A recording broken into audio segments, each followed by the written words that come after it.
Assalamualaikum warahmatullahi wabarakatuh. Nama saya Mena Nabila dari jurusan Sosiologi Agama Fakultas Dakwah dan Komunikasi Islam. Dengan NIM 2284140008. Di sini saya ingin mereview salah satu buku, yaitu Pendidikan Kaum Tertindas. Di sini judul bukunya Pendidikan Kaum Tertindas, pengarang Paulo Freire, penerjemahan F. Danuwinata, penerbit Pustaka LV 3ES Indonesia.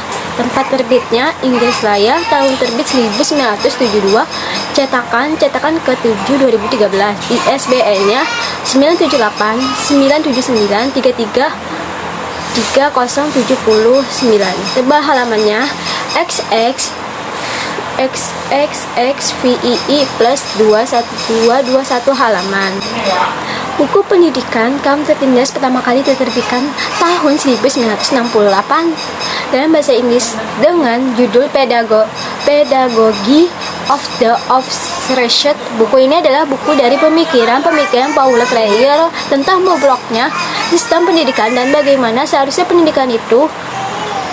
Dalam buku Pendidikan Kaum Tertindas dibagi atas 4 pembahasan, yaitu pertama, membahas mengenai humanisasi, memanusiakan manusia, dan dehumanisasi,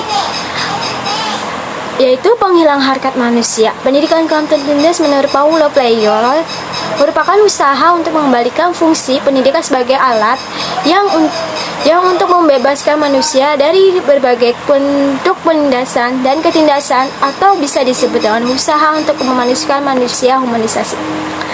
Paulo Freire juga mengatakan bahwa pendidikan kaum tertindas adalah sebuah perangkat agar mereka mengetahui secara kritis bahwa baik penindasan adalah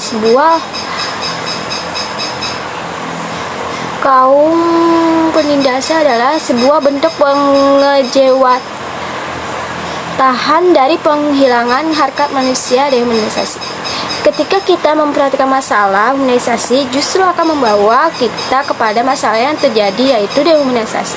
Hal tersebut akan melahirkan sosok kaum tertindas. Ini disebabkan oleh kaum penindas yang mendoktrinasi kaum tertindas sehingga doktrin kaum tertindas tersebut dapat internalisasi pada tubuh kaum yang ditindasi.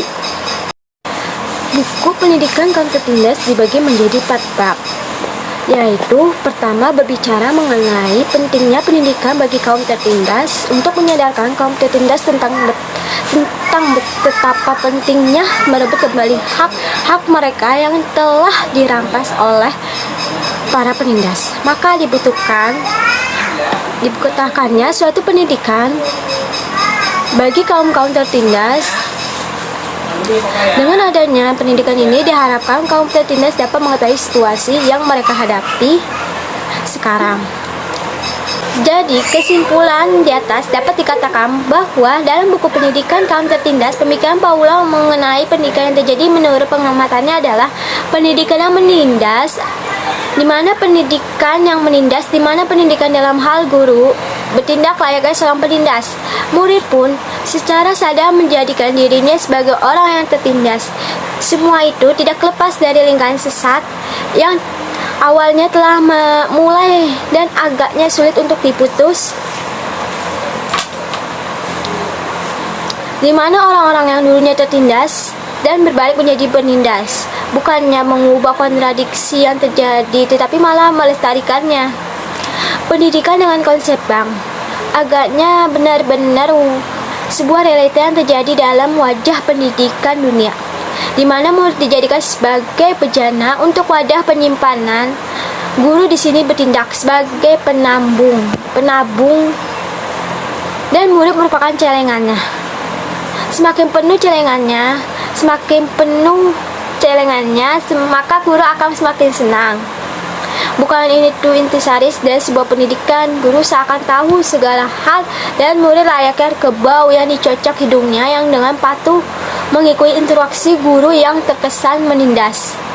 Hubungan guru dan murid harusnya adalah interaksi pembelajaran, bukan sekedar penyampaian ajaran.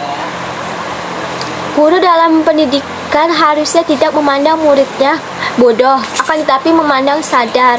Dengan begitu, guru dapat mendorong tumbuhnya rasa ingin tahu pada murid yang akan berakibat pada iklim belajar yang kondusif serta efektif untuk murid dalam mengembangkan pikirannya. Guru belajar dari murid dan murid belajar dari guru, murid secara berdampingan bersama. Itulah pendidikan ala Paulo Freire. Nah, jadi kelebihan buku Kaum Tertindas ini adalah buku ini sangat menarik. Dari segi judul, banyak yang didapat kosakata ilmiah yang dapat menambah luas wawasan teoritis mengenai pemikiran-pemikiran yang kritis serta membuat pembaca bisa berpikir luas mengenai pendidikan. Sayangnya, buku ini bahasanya kurang bisa dipahami, banyak memakna istilah-istilah yang jarang diketahui masyarakat awam, dan tidak ada glosarium di dalamnya. Pembaca yang umumnya tidak akrab dengan istilah-istilah ilmiah dan tidak memiliki dasar pengetahuan mengenai pendidikan akan mengalami kesulitan dalam mengikuti isi bukunya.